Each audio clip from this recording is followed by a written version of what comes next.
everyone. Welcome to the Golden Ratio Podcast. I am Jen, GR Mom, joined as always by GR Dad. Hi. How's it going, GR Dad? Pretty good. Excellent. This is a No Rules podcast. No rules. No rules is crazy. I know. I'm not even wearing any socks. Can confirm. This is where we... So Feta was sitting on the ottoman, and Ella just jumped up on one side of the ottoman, pounced on Feta, and pushed her off the other side onto the floor. Both went rolling onto the floor in a very cinematic pile of tumble. They're kind of gleeful about it. They seem quite happily chaotic. So this is where I talk about my trip to Ukraine. You talk about your trip to Germany. You can put in any ramblings you want. Wow. That's our goal for the day. I haven't prepared enough ramblings for this. How much tape do you have? Infinite tape. I have infinite ramblings. Okay.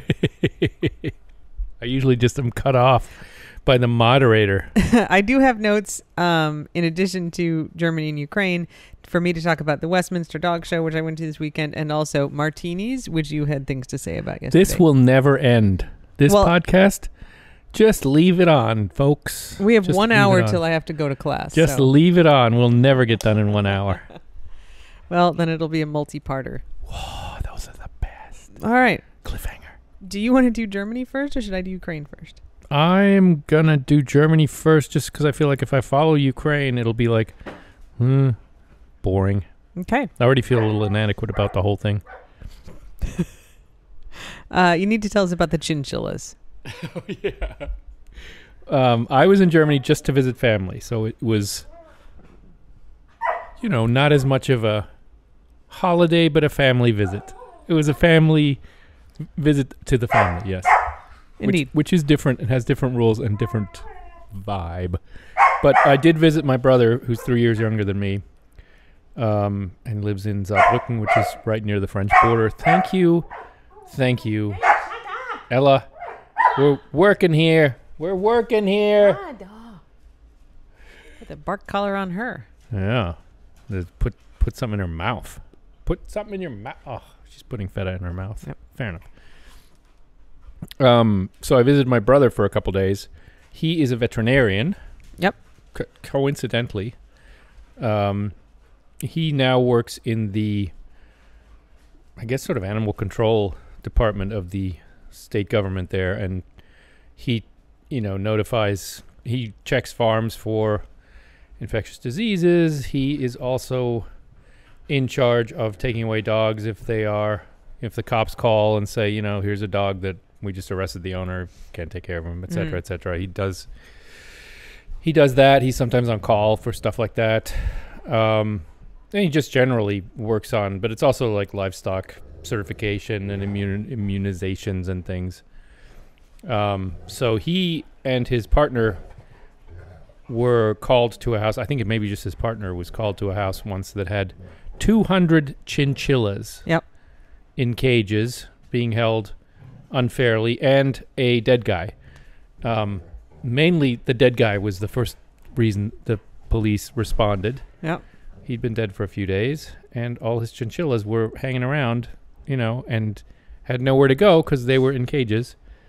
And so, there was a major concerted effort to foster them out. I don't know that there's too many, shelters that take chinchillas.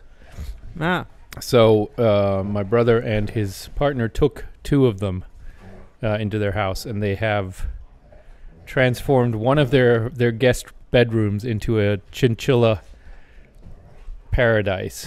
They have like little wooden hanging bridges, and they have little little nooks and crannies and cages and crates, and it's like some kind of grotto for them. They have to have it. They take sand baths, so there's little containers full of sand. Oh. They roll around in the sand. Chinchillas are slightly bigger than mice. I guess they're sort of guinea pig sized, maybe a little smaller than a big guinea pig. They're very fluffy, and they have big round ears, which is interesting. And they have teeny tiny little hands. Itty bitty ones, yeah. Itty bitty ones. One of the ones that they adopted, because I don't think they're going to foster it. I don't think they're going to adopt it out.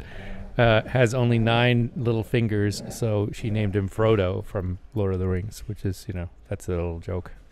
They're also really shy, having been prey animals and having been held, sort of in mass cages. So they kind of dart out from cover and dart back into cover. Yeah.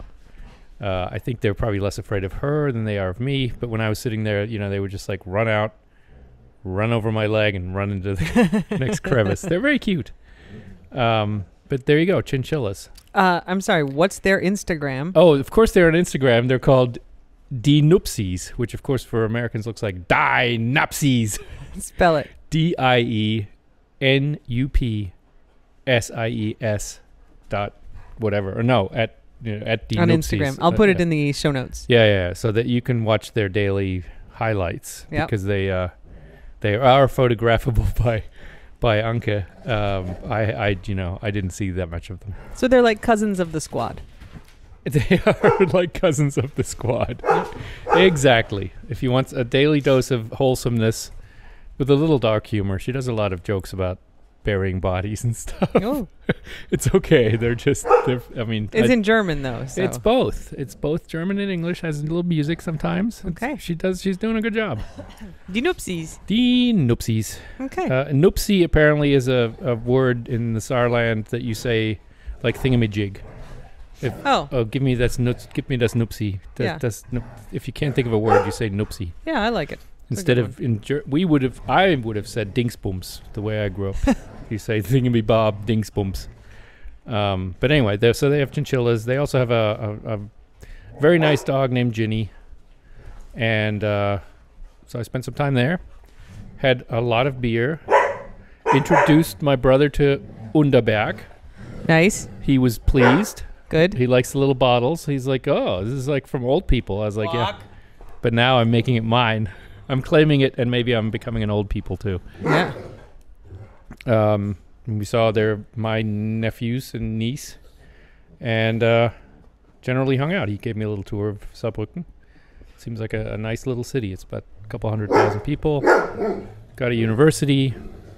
And then you went to visit your parents, and you ate raw pork. I did. Which yes. we discussed previously. They pulled that out for me. That's a delicacy. They freeze it. Wow. And then they've thawed raw pork. Defrosted it. Calm down. I don't think he really has much to say. He just wants to get in on this action. All right, so they took raw pork out of the freezer and put it on the table for you, and that's a delicacy. Yes, yes, it was good. How's your trichinosis coming along? They're developing. I'm sure they're larval now. You and RFK Jr. will have something in common. I'm going to lose some weight with these worms. I don't know that the brain worms make you lose weight. German meat is every single pig that's slaughtered is inspected by a veterinarian. Yep. Sure. And has no trichinosis. I don't know what else it might have, but it has no trichinosis. Guys, the drama. There's quite a battle royale going on right now. And now Remy has woken up to the fact and is just disgusted that someone is having fun besides him. It's mostly Guac and Ella. Ella's the only dog that Guac will play with. And then Feta really wants in on it. But Feta's afraid of Guac. Yeah. I would be too, Feta. He's loud and big. Oh, my God. Guac really does love Ella, though. Yeah. Because she doesn't get freaked out by his noises and fights him back, and he just thinks it's awesome. It's so much like Vink and Queso. Yeah, except that Guac is a lot more active than Queso was. Yeah. Queso would just lie around and let Vink just jump on her. But Guac is a little overstimulated right now. When he gets that bark going, that's overstimulated. Want me to separate him? I mean, it's kind of funny still. I don't think they're going to naturally. Okay, we'll separate them. Hang on. I think Ella's actually a little bit relieved that you put her in her crate. She's like, that was fun, but also like, It's hard to read her. She's got all the expressions of Venk, which is not much. There's just sort of happy, goofy, and sleeping, and then eating. There's about 3 expressions. Where's Remy is in the kitchen. Zola? Oh, outside. Crap. She's outside? God. You guys, dear dad's going to be in so much trouble when he comes back in. He just left Zola outside. Okay. So you just left my magic dog outside? You know, she was happy. She was in there just chomping on some ball. That's pretty good. She wouldn't come in, is what happened. Huh. She was ignoring me. It makes me wonder what happens when I'm not here. No worse. Nothing worse. Look at what Ellis. Oh, Ella's chewing the bars of her crate. Oh my God, the chaos here. It was this time. Well, it's partly me. Never mind. Okay. Anyway, spent some good time in Germany, catching up, confirming that Germans are still different. They always have a window open, even when the heat's on, because Lüften. Luftin, yeah. Lüften's important. No. It was cold there. I mean, the car windshield was frozen every morning. You had to It's scrape. winter. I know. Weird. Cold It's like just- everywhere but here. It's just weird to me that there are seasons when they aren't here. Mm-hmm. It's fine. It's fine. It was good. It was good to go there. It was good to eat some weird stuff. And see my parents in a very, not forever. It was And- good. Now you have a new friend living in your brain. Little worm. Oh, yeah. Worm friend. Well, at least one. Probably a bunch. They do usually travel in packs. I'm going to blame the worm for all the weird stuff I'm going to do from now on. Sorry, must have been my brain worm. It works for that crazy guy in DC. Yeah. Yeah. Nice. Yeah. Brain worm. So that's it. It was fun. That's I liked great. it. I I'm liked glad you- flying. I haven't traveled internationally in a while. Still No. works. They still let me in everywhere. I'm very pleased. You never know. I know, Never right? trust any of these guys. Ah, Yeah. But yeah, it was smooth. good. Mm-hmm. Learned a little bit of Atlanta airport locations, Yeah, which I did not know about before. indeed. It's big. It definitely is big. It's big. Yep. But anyway, there you go. That's my trip to Germany. Good No- job. Not nearly as exciting as what's about to happen to all y'all. I mean, I don't know if we're talking about Holy too much. smokes. Drum roll, please. Jen did amazing stuff. And went to Ukraine. Yeah, that in and of itself is It amazing. was great. Yeah. It was an odyssey for sure. So I planned this trip by myself. My friend Jason came. Did you just laugh? No, I did not. I mean, this was a trip that had been planned 3 times before. Mm. And so I planned it myself this time. And I was like, Jason, you may come if you would like to. And he came to kind of do touristy things, which is different, but he is also. And so we flew. If I did it again, I kind of followed Jason's advice on how to get into Ukraine partially, and I would not do it that way again. I kind of learned at the very end of the trip that he's just opposed to overnight trains, like not sleeping in a chair on an overnight train, but like with a bed and everything. I don't know why. And it's so much better than what we did. Yeah. I mean, his explanation is he's too tall. But he's not freakishly tall. He's like 6'5", 6'4", 6'5". 6'2" or 6'3". And again, it's not. They're not shoe boxes. I mean, you could diagonalize. You could do a lot of things. It's not. There's plenty of room in there. Yeah. So that is not sufficient explanation for this. Something he must hate it for some reason. He does not like it. And so what you should do if you want to go to Ukraine is fly into Warsaw, and 20 days before you're going into Ukraine, get online at 3 a.m. Yeah, 20 East days Coast to time. the minute. To the minute. The tickets go on sale. They're 7 hours ahead in Ukraine. So I think they go on sale at 9 a.m. So 2 a.m. East Coast time, you wake up and you book your ticket. And if you book first class, there's 2 beds in a cabin, and you can just buy them both, and then you get your own. It's not that It's like expensive. $15. Yeah, it's not. Like, it's worth it. it's probably a little more than that for the overnight, but it's very cheap. And yeah, so then you have your own private little cabin, and it's great. It was lovely. And so then you take the train from Warsaw to Helm, which is in Poland right on the border, and then you pick up the overnight train from Helm into Kyiv. and it's great. That's what you should do. That's not what we did. We met in Heathrow. We flew to Warsaw. We took the train from Warsaw to Lublin, Poland. We stayed overnight there, and then we were going to take the bus. The bus. Jason likes the bus, and I don't understand. And why. European buses are better than Greyhounds. It's Flixbus. Which is better than a Greyhound. They have them here, but it's I don't think it's as good as a rail compartment. No. By any means. No.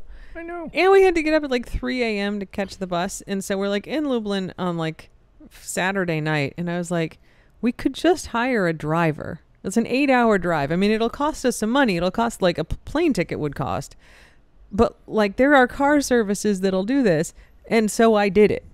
And like it was Saturday night, and then 9 a.m. Sunday morning, the driver showed up. Because you decided you should, and you did. That's how I work. There was not space between the two things. Now, I would like to give you some credit where it's due here. I brought a lot of American cash with me. Me? Yes, you. Oh, thanks. I brought a lot of American cash with me because it's a war zone. And like the credit cards work, but like sometimes they don't work, right? And you have to be able to buy stuff, and you may end up in a situation that you need to spend some money to get out of. And American $100 bills are a very good way to do that. So I had a lot of them. Not like thousands and thousands a of reasonable dollars. amount, no suitcases. No, I had $1,500 or $2,000 or something. And so we booked this car service, and they're like, pay us in cash. And it's like Saturday night, and I was like, Jason, would you like to get some cash? Like, I have some cash for half of this. Would you like to get some? And he's like, oh, I'll just get some in Kyiv when we get there. And I'm like, we're going to a war zone, and we're going to get there on a Sunday night. He's and like the worst date ever. You're going to find an ATM. Are we splitting the bill? And of course, we got there, and the ATM wasn't working. My wallet. I forgot my wallet. So I'm like, I will pay for this. But Ingo, you had given me like a wad of euros the first time I was going. Yeah, I never get to spend much when I'm traveling in Germany with my parents because, we don't do anything and they pay for dinner. Yeah, so you just thrust some euros at me. I did, like a dad. And I was like, great. And I put them in my little pouch. And those euros, it was probably like 250 or 300, paid for half of this car service. And then, I could have covered it probably with all the American cash that I had. But it was like stashed all over the place, and I had all those euros right at hand. So I was able to fairly efficiently take care of this driver. And he was happy with euros, or happier? Half and half. Yeah, euros and... They quoted us in euros. Mm-hmm. So, yeah, half euros, half American dollars. He seemed totally pleased. And so... Excellent. Well, you could have just paid in dollars. Probably. You're just being nice. Thanks. No, it was really nice to have the euros. So... We got into Kyiv on Sunday night, stayed at the Hilton, which so I had like executive club lounge access, right? I was on like the executive club floor. And so that's where I had dinner every night. And, it was like heavy snacks. Could have been Austin, Texas. This is Kyiv Hilton, right? Yeah. Yeah. Yep. It was all Americans. Everybody in that hotel was an American and, clearly working with NGOs and probably for the government and, whatever. So it was very funny, like to be in that lounge and just not even an accent. It's like the everyone was American. Expat lounge. Like Yes. It's so Yeah. universal and timeless. And I was like, ooh, I'm experiencing a thing here. This is a thing. And this is my Totally first a time, thing. like really experiencing the thing. Yeah. Kyiv is beautiful, just magically beautiful city, even with a war going on. And it's far from the front, right? For It is. Ukraine. It is. Now, that said, on Sunday morning, there was a missile strike in the middle of Kyiv, like 2 metro stops from our hotel, left a big crater in the middle of the road. All the windows in all the buildings, like up and down the block, were gone, including like a very big kind of new high rise. Kyiv is a very modern city. It's got some older buildings from like the period of the Tsars that are just beautiful. It's like amazing. 100% would go back. You probably will. From hearing you talk about this trip, this is not your last trip to Ukraine. If I were like not married with dogs, I would just go back now. Well, okay. Ah! I haven't heard you be that definitive. There's a lot of things I want to do. That makes me think you already have, you've already booked something for tomorrow. No. You're online right now in the ticket agents. The thing is, like, it took and I'll go through it chronologically, but coming back, I left Kharkiv on Friday morning and I arrived home to the Keys on Monday, and I was traveling the entire time. So it's not like London I could pop over to for 4 days and then have like minimal travel. This is like 3 days of travel, 3 solid days of travel at each end.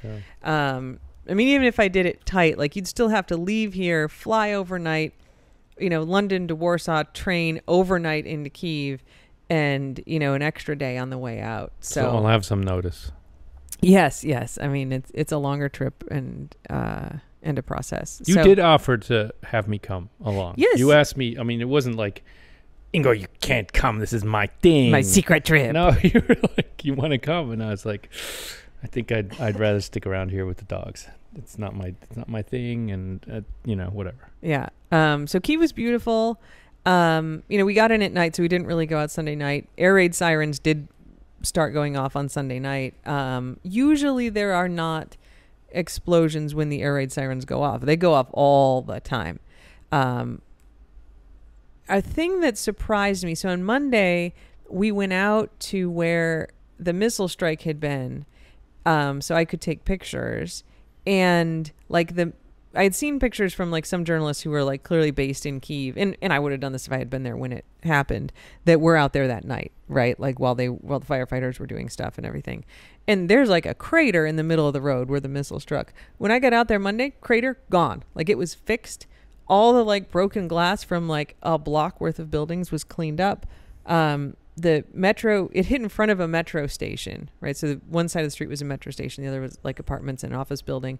Metro station was open. I mean, I came out of that metro station. Inside, like when you went into the station, there were escalators to go down to the trains, but there was also like some office space in there. There was like a second floor to that building and some office space. The window, and they so it was sort of like an atrium space. The office looked into this atrium that had the stairs that went down to the trains. The missile blew the windows out of a lot of those office spaces that looked into the atrium, but people were still working in there. With no windows. They just had a little like plastic strip up to be like, don't accidentally walk out here. They're just sitting there working on their stuff. It was a very amazing to me, like how quickly this stuff happens, and then it's like getting taken care of. Like stuff gets boarded up, stuff gets cleaned up, like really, really fast. And that was sort of like throughout. I had this project that I'm working on where I was like, I'd like to go see like libraries and museums that have been targeted, and they're like, well, they've all been fixed. Everything's so fast, Yeah. So spent a couple days in Kyiv, and then went out to Kharkiv, which is in the east. It's about 20 miles from the front line. So there's Kharkiv Oblast, which is like the state, and then Kharkiv the city, which is obviously the capital. So like New York, right? There's New York State and New York City.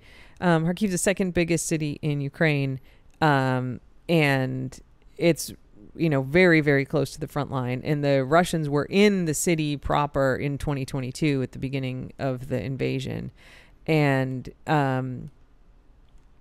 it's much. You can tell the war is there much more than you can tell in Kyiv. In Kyiv, there's like a lot of memorials. There's a lot of like stuff honoring the war going on. And there are, probably every week there's a missile that hits Kyiv. But if you just walk around, like you could walk around, and other than like the flags and stuff everywhere, you wouldn't be like, oh yeah, there's a war going on, and the air raid sirens. In Kharkiv, there's air raid sirens all the time. There's evidence of the war all the time. So all the like monuments, right? Like the dudes on horses kind of monuments are like sandbagged all the way around, all the way up to the top and to protect covered. them. Because I was like, what is that thing? Right? Like, what is that big giant green thing? Lump of sandbags. Yeah, lump. Like, what is it? And it's just like landscape fabric over a pile of sandbags that have been put up surrounding funny. all the like monuments. It's a bunker for the rider. Yeah. And Yeah, I mean the city administration building, like in the heart of the place, all the windows are, it was struck by missiles, all the windows are out, boarded up. But it's like a 15-minute drive for a Russian Jeep from the front to Kharkov, to Kharkiv. Kharkiv, yeah. So I mean that is like right there. It's right there. Yeah, Yeah, it's it's right it's there. a kind of a sobering thought. Yeah. That it's that close to the front line. There could be a breakthrough, and they'd be in Kharkov in no time. Yeah. We were, and so Inga's saying at Kharkov, which is not incorrect. Like that. I'm just using the sort of World War II Yeah. jargon, right? Yeah, it's called both. The Ukrainians all call it Kharkiv now, but Kharkov also, same place. Yeah, so we were on the phone, I guess it was the first night, and I had called you just to like check in, and I think it was actually a drone. And these are like big, not the little, like you see sometimes the little drones, like the commercial ones you buy, and they'll like drop grenades and stuff. A big drone. It's like an unmanned plane. Yeah. Exploded and like shook the hotel while we were on the phone. And I was like, whoa, I don't know. Could you hear it? No. You just heard me go, oh. I heard you go, oh, yeah. Because the noise filtering and, the headsets filter stuff out. Yeah. So yeah, there's like stuff happening, and that's like every couple days there are attacks in the city proper there, just on like whatever, right, residential stuff. But yeah, I mean you can see, some like the city administration building is boarded up, but there's a lot of buildings that have been hit, and there's just like a hole in a building, right, and they kind of have like some tape and stuff. The Czech hedgehogs, those anti-tank things you've seen, it's kind of like an X, but like with steel girders bent into this like X thing, or X, like three-dimensional or X jacks shape, or whatever. Yeah, like a jack. Yeah, those are all over the place. They're on the sidewalks now, not on the streets, but they're clearly like there and like can absolutely be like moved into the street very quick if they had to be. Yeah, and we went out to some of like the neighborhoods that had been attacked, in 2022 when the invasion started, and just these full kind of Soviet era apartment blocks that were, obviously like every window out, some, fires that had gone through there. I mean, they're empty now. And then there's like new apartment buildings, big 15-story apartment buildings, like half a block over, that have gone up like since 2022. And I was just like astonished. I'm like, it's so fast, right? Like there was fighting here like 2 years earlier, and now there's like people living in these brand new things that have gone up like since then, right? And then some of them are, I mean, I don't know, even more dramatic. Like some of them, they're these like tough ass like Soviet like what you'd picture as a Soviet building, right? Yeah. Not beautiful, but like made out of concrete. Solid. Yeah, and so some of them were very severely damaged, and I went into some of those, but other ones, all the windows are gone, and people were moving back into them, and you could see some of them had new windows, some of them were still boarded up, but they're like, it's fine, like they're moving back in. It's wild. Which means they have water and electricity, presumably. Yes, yeah. Which is pretty good. Yeah, it's amazing. I mean, I think we're a little, whatever the opposite of spoiled is, living in the Keys, where nothing happens fast and nothing ever gets built. Yeah. But even in DC, you wouldn't build anything that fast. It would take years. It would take years. And Yeah. I was just like, I can't. And they're like, well, we live here. And I'm like, I understand, but like shit does not happen this fast where I am from. They've clearly are making it a priority, Yeah. right? Or it's always been a very efficient, and they haven't lost that. Yeah. But we went out to this this place called Epicenter, which is, it's kind of like a Home Depot plus a Bed Bath & Beyond, like a full service like home improvement. I think they call it like an emporium or something. Hyper mall. Whoa. Is their term. Hyper mall. Whoa. So you can buy like lumber and flooring, like all the stuff you'd get at Home Depot, but you could also buy like plates and pillows and like furniture and stuff. So it was like the size of a Home Depot, like a big giant warehousey thing, and exactly like here, like big giant parking lot that it shared with a shopping mall. And in May of this year, on like a Saturday afternoon, the Russians bombed it, like dropped missiles on it. So there were like 200 people in the store shopping, 19 people were killed, 60 people injured. the facade of it, this sort of like blue and white sign, is still standing. Everything else is, gone, cleaned up and whatever. And then like the mall is still open, right? There's like still people in the parking lot. A lot of people evacuated the city but have come back. And I mean, the Russians were there at the beginning. And so I had a fixer in the city, Svetlana, and she picked us up at the train station. A local contact. Yeah, who else? But can like make stuff happen, right? Yeah. So they'll usually be your driver. There'll be a translator, though. Her English wasn't great. The translator needed a translator. We text a lot, and she texts me in Ukrainian, and I text her back in English, and we both use Google Translate, and we seem to do fine. Which is amazing. Yeah, thank you, Google Translate. So she picked us up and then kind of took us around.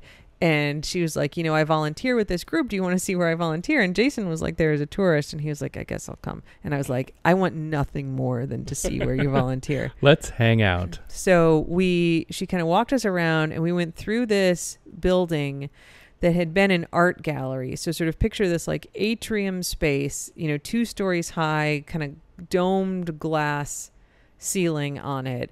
And then art on all the walls. But of course, the art is gone. It's been bombed. The ceiling is cracked open. There's like rubble everywhere. But there's still the plaques on the wall for like the art that was there. Describing the artist and the painting. Yep. And prices, right? You could it was a gallery. Like you could buy the stuff. So that's gone. Walk through there, out into this like open courtyard, and then to this like white door. And it just says like Ukraine on it. And she's like, this is it. And I was like, okay. We go behind this door, and then it's dark.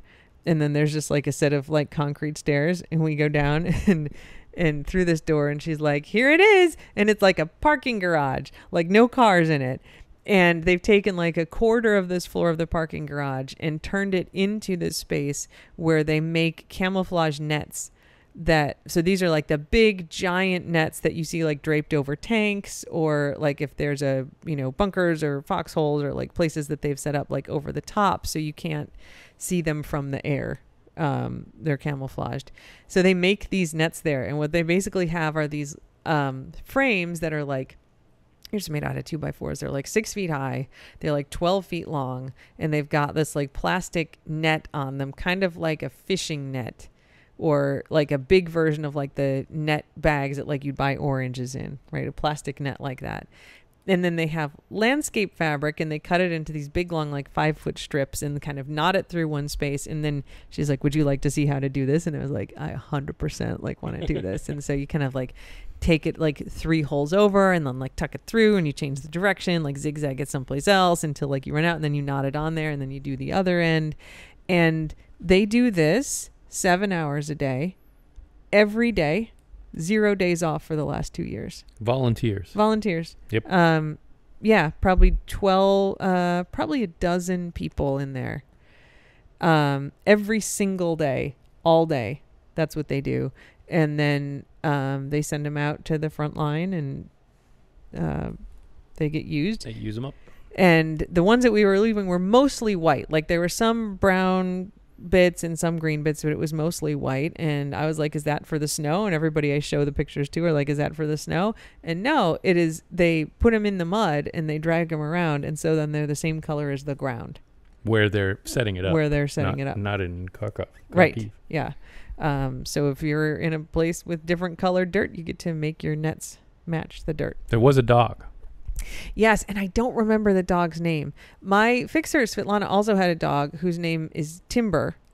But Timber was not there. But there was this tiny little dog with giant ears that like was down there. They had like, rugs, and so they had one like a little living room area, just a rug on the floor, and then they had like hauled some couches and armchairs down. They're living there 7 hours a day. That's pretty serious. All the time. And I'll put a link in the show notes. So very, very beginning of the war, or of the invasion. I mean, the war's been going on for a long time. This guy who's the lead singer for this Ukrainian band called Boombox, but they would like tour everywhere, posted this TikTok of him singing this Ukrainian folk song, and this YouTube account called The Kifness remixed it into this like absolute banger. If you were paying attention at all, like, the song, like all the sort of demonstrations around the world, like people sang this song at the time. I was utterly obsessed with it. So I know the song. You also remember lyrics photographically, I do. Or phonographically. Yes. Even though I don't speak Ukrainian, all lyrics are very easy for me to remember. And so, like, I know this song. I sing this song to myself all the time. And not this version of it, but a version of it came on the radio. And I was like, I totally know this song. And I'm like, whatever. Okay, song ends. And then, like, one of the ladies down there, like, it clearly just stuck in her head. And it's a banger. It's a total banger. And she sang the first line of it again, like after it had ended. And I sang the second line back at her. And then everybody sang the rest of the song. And I was like, this is the coolest moment of my entire life. So magical. I know. It's freaking magical. I'm like, this stupid song that I was just singing by myself, like in the house, like 3 years ago. Amazing. Yeah, here I am, like singing it with Ukrainians as I make nets that are going to get sent to Kursk. That's a good shot at, yeah. Yeah, is great. So I wrote a couple pieces. I mean, this was mostly like a work trip for me. So I'm working on a couple projects with one of my colleagues, like researchy projects.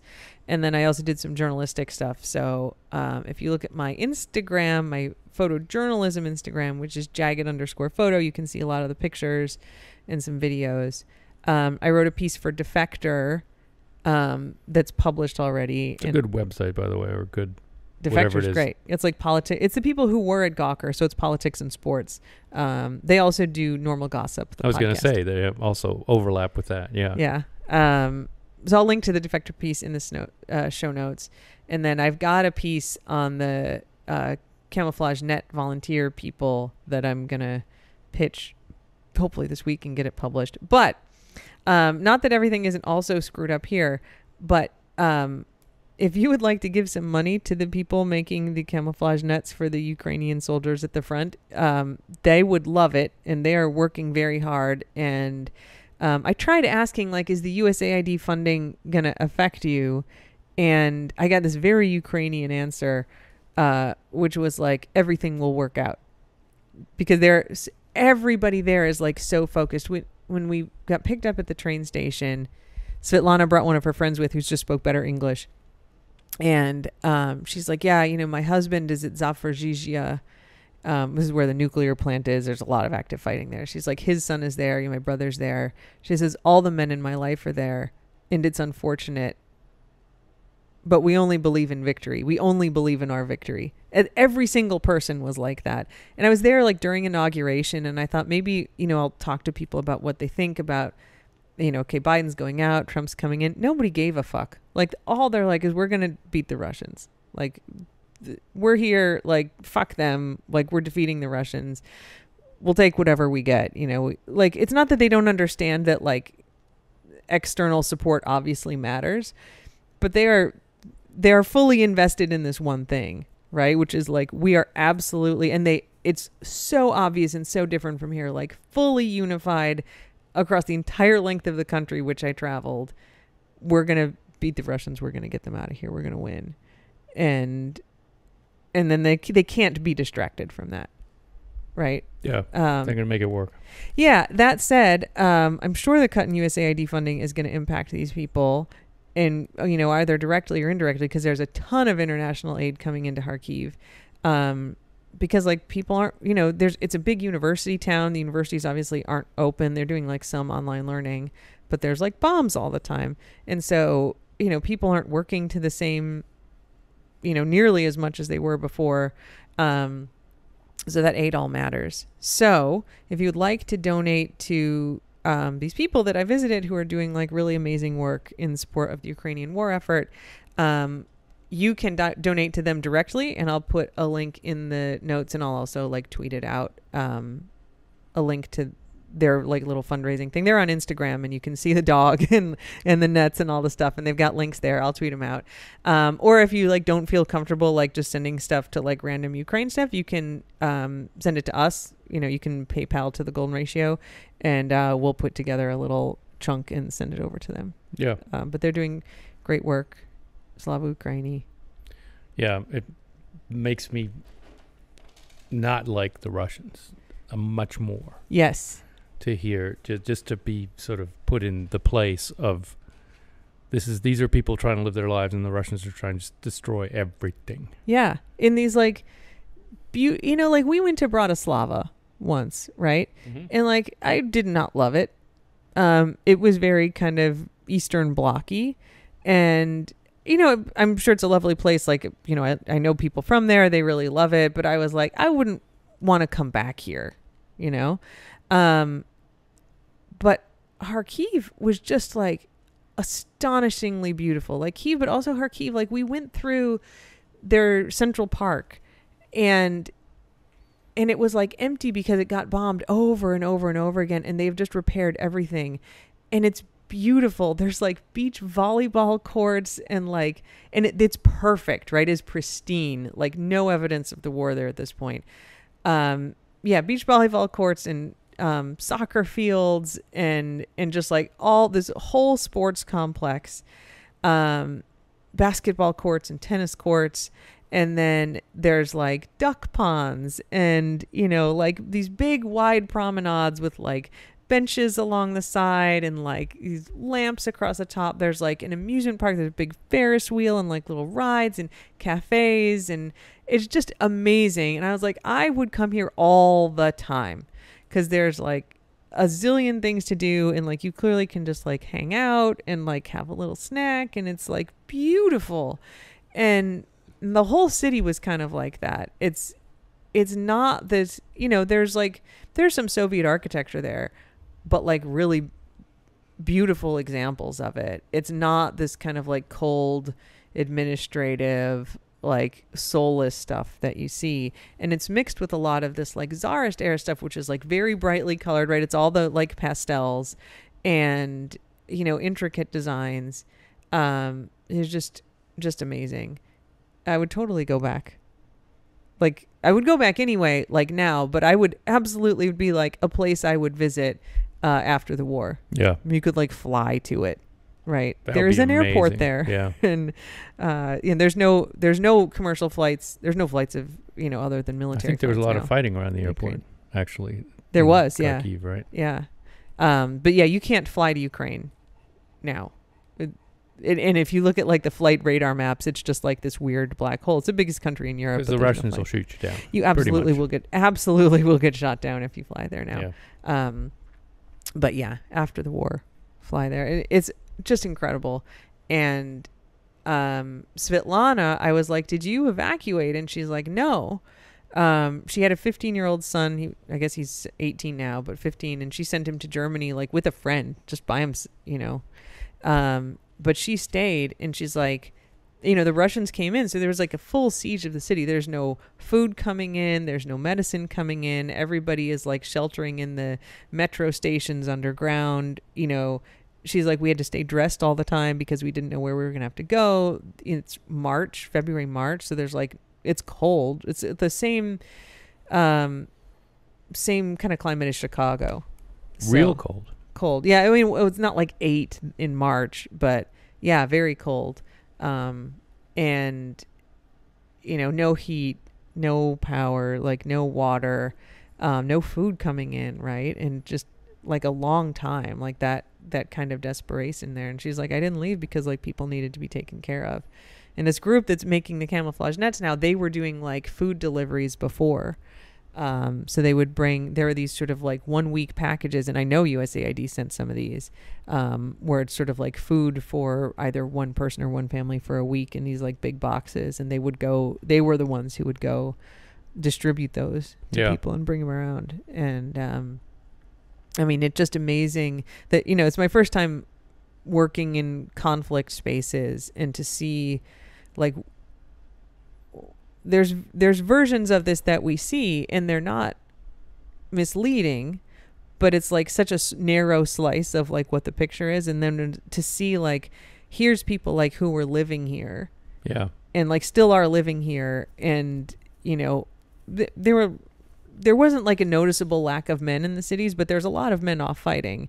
And to see them with like, like all these men in our lives are like gone, they're out fighting right now, and have unified everybody. It was just like astonishing. Yeah.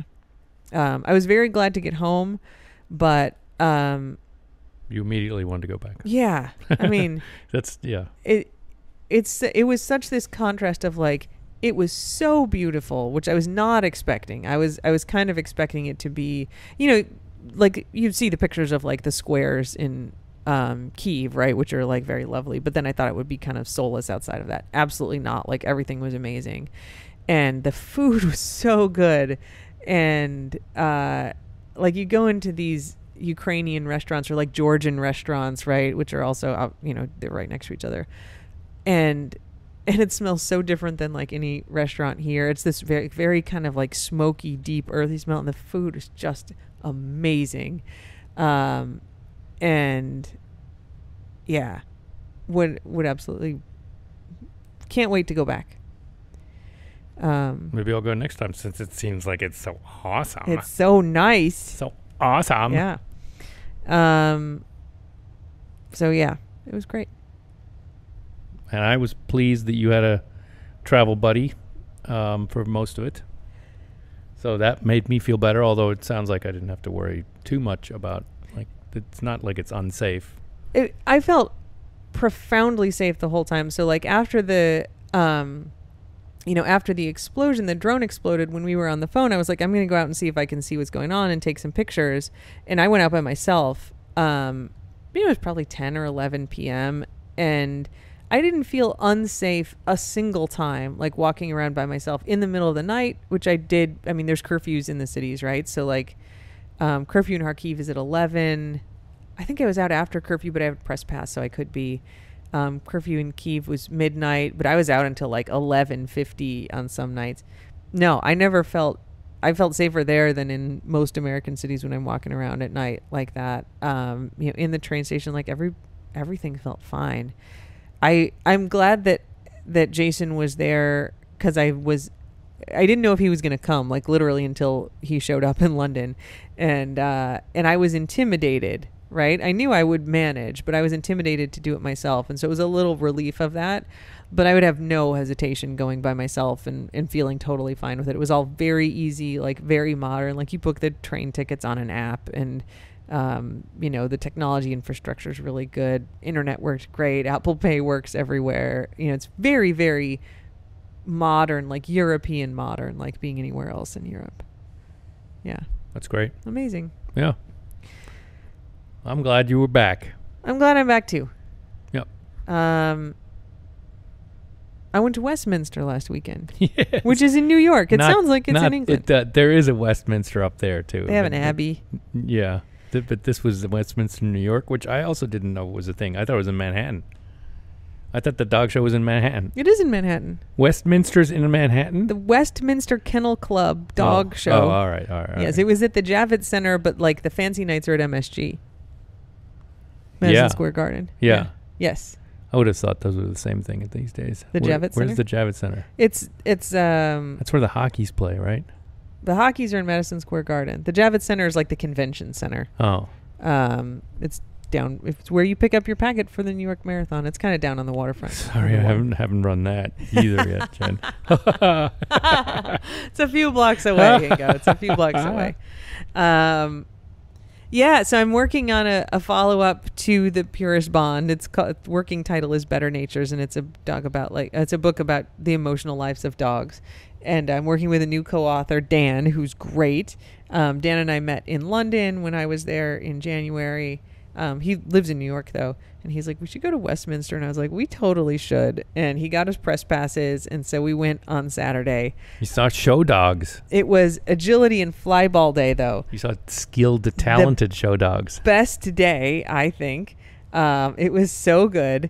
And yeah, it was great. Did you say fly day? Flyball. Flyball. Yeah, flyball is there's like a track.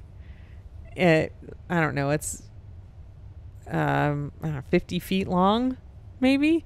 And there's 4 dogs on a team, and so there's like a start end, and then they run down to the other end, and on the other end is like a slanted wooden platform, like kind of like cornhole, picture that kind of thing. Yeah. But it doesn't have a hole in it. It's kind of like Velcro. It stands up a little taller than that, and they put a tennis ball on it so that you let the first dog, and the dog runs down. There's like 4 little hurdles, zoop, zoop, zoop, zoop, over the hurdles, grabs the ball off the board, and then runs back. Zoop, zoop, zoop, zoop. And then the next dog goes. Takes the ball? No, they get a new ball. Okay. And so there's 4 dogs on a team, and there's 2 teams that run at a time. This is crazy. And then They run against each other. They run against each other. Whichever Wow. team is fastest wins. That's fly ball. And I Okay. think you're limited to like how many Australian shepherds you can have on your team. Like there's some breed, and it's like you can't have all those. And so then there's always one like random other dog sometimes in there, a golden, a pug, a little Frenchie, like whatever. Great Dane. Not likely a winning team. A but wiener could be. dog. Yeah. So yeah, that was super fun. Great Dane would have no problems reaching the tennis ball though. It'd be like doop, doop, Or doop, yeah, doop, wouldn't doop. really notice the little hurdles. No, just lope, Yep. lope. Everyone else is like jumping up and down, and the Great Dane's just going lope. It's like a camel. Doom, Those doom, herding doom. dogs just like shoo, shoo. Yeah. And then the agility with the tunnels and stuff. Yes, and they have different agility courses depending on the size of the dog, which like of course makes sense. But like I don't live in that world, and I didn't know. So there's like some very teeny tiny dogs doing agility, Small tunnels. and then some big ones. And you know, we were kind of walking around looking for people to talk to, and I walked down this aisle, and there's like a lady laying on her back on the floor, and this sugar-faced golden laying full on top of her. And I was like, I'm going to go talk to that lady. Looks like one of my people. Yep. And I was like, hello. And Can she's I help you? laying on her back on the floor. She's like, hi. And I was like, can I talk to you and your dog? And she's like, of course. So the dog's name is Monroe, and Monroe is a detective. He's a nose dog. He's there for like this scent work Sniffing. demo Sniffing. where they just have to sniff stuff, and he's like a level 50 sniffer. I think there's only 4 levels, but he's like an extreme master champion sniffer. Ooh. And when you achieve the top level of sniff, you are a detective. Like that's the title that you get. What? Yeah.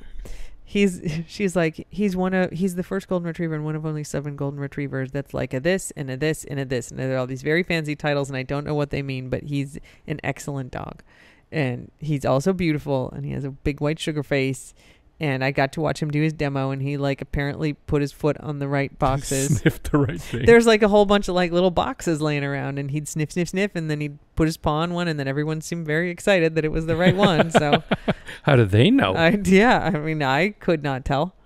There's like specific scents they get trained.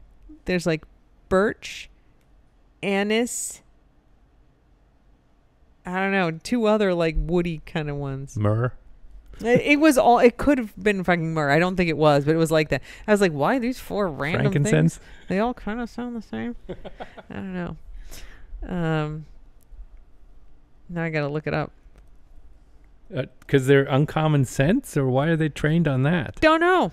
Huh. Don't know. Tradition. We always do it that way. Let's see. Sniff competition scents for dog. AKC scent work. You gonna tell me what the sniffs are? No. You know. It's a secret. It's not. They announced, like, this lady told us, but also they're like, they have to sniff birch. I remember the birch. Okay, birch, anise, clove, and cypress. Wow. Those are the sniffs. strong smells, Yeah. right?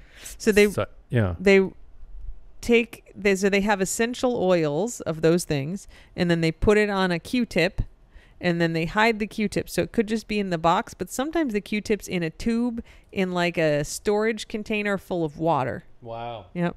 This is very Mission Impossible. Yeah. Usually these like scent work competitions are like outside. Oh, wow. And she's like, so it's kind of weird for the dogs to be like in here, like with all these other dogs and stuff, because usually you just like hang out in your car until it's your turn, and then you've got this like big giant field. Keep the and they go nose look. clean. Yeah. And keep the nose Yeah. empty.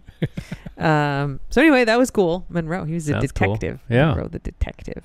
I found all the golden people because I was like, I have a bunch of golden retrievers, and talked to them about therapy dog stuff. It was really nice. That was good. Yeah. It wasn't like the movie.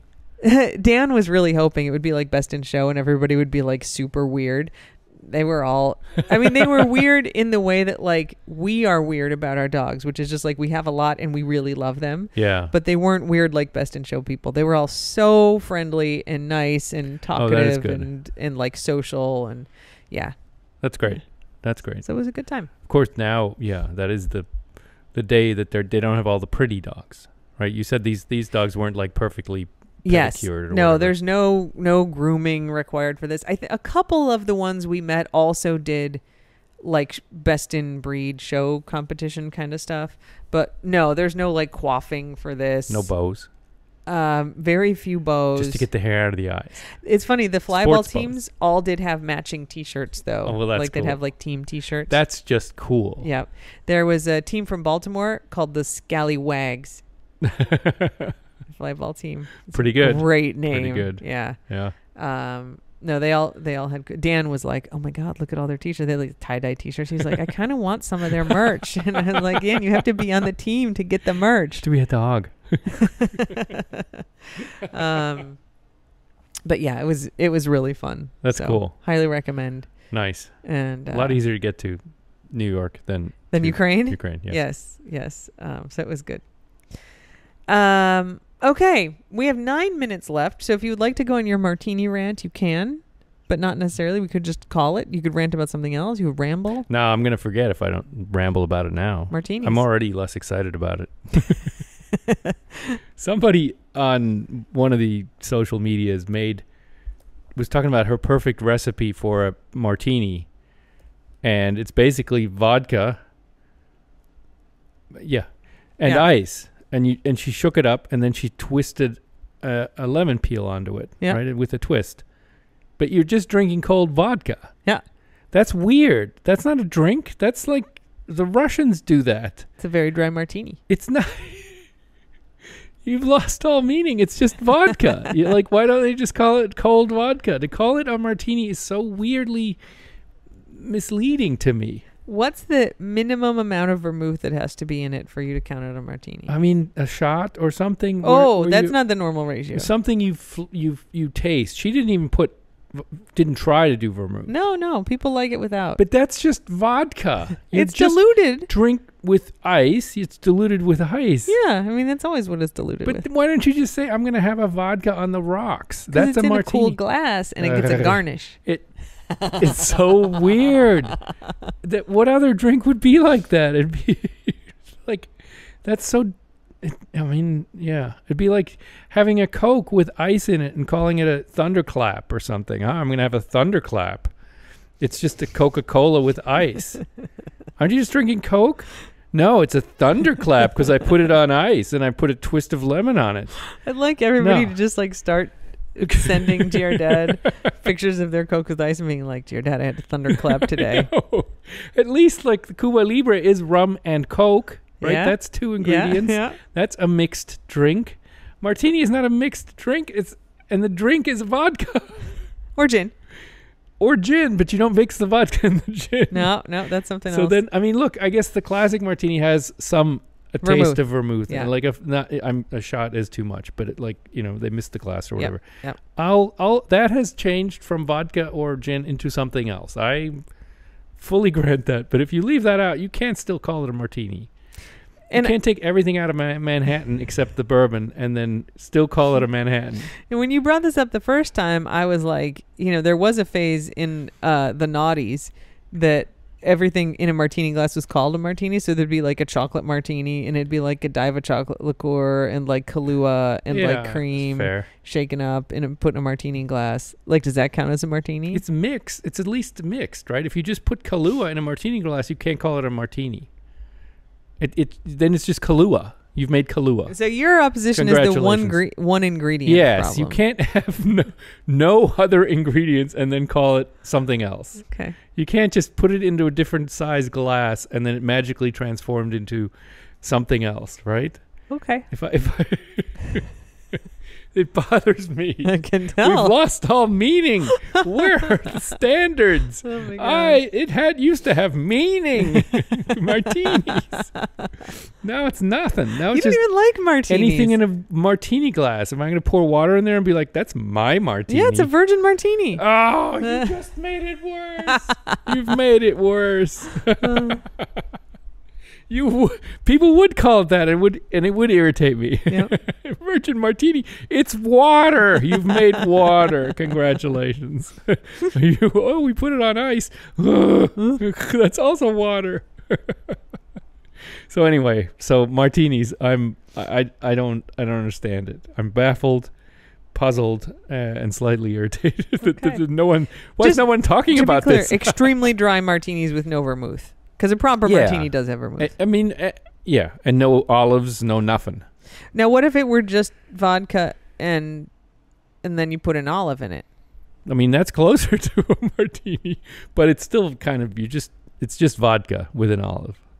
You again, just because you fill a liquor into a glass doesn't make it a mixed drink. Huh. Like it's crazy. I can't put if Now, I she poured put rum, a lemon on top of it. so it's just like a little Lemon spray. twist doesn't count. No, that's a garnish. That doesn't change it into The olive's a garnish. That's vodka with a garnish. Yeah, the olive doesn't change it into a martini either. Okay. If I have rum and I drop a strawberry in there, I haven't made, a Ooh, fruit sounds punch. delish. I still have Sounds rum. like fruit punch to me. Yum. Now I want some rum. Well, I'm putting a meat in there and I'm going to call it steak. There you go. I don't. It's going to be steak. No, I don't. There's something there. Maybe I'll Mm-mm. put broth in it. Then it's a mixed drink. Then See, it's then a I made a soup. mixed. Then I made a soup. I made soup. All right. All right. I gotta go to class and go. Yeah, well, my content is getting better and better. Can you tell? It is, and you haven't even had anything. To I drink, haven't even martini started or in. otherwise. I haven't even started on soup pastilles or whatever those things are called. Soup drops. You can get. Soup drops. You know how there's Tide Pods? Yeah. Now Progresso has made soup pods Oh. that you're supposed to eat. You're supposed to just smoosh them in your mouth, and that's now soup. I haven't. The look of outrage on your face. I haven't even started in So on that. No, I'm just gonna put Tide Pods for soup That's it. on ramblings for the next podcast. Tide Pod soup. Okay. I'm looking forward to ranting about this stuff. The stakes are low. All right, everyone. Well, thanks as always for listening. And until next time, Slava Ukraini. And Ingo, you're supposed to say Heroyam Slava. Heroyam Slava. And don't bite anyone unless they ask you to. Don't bite anyone unless you ask them to. Bye. Bye.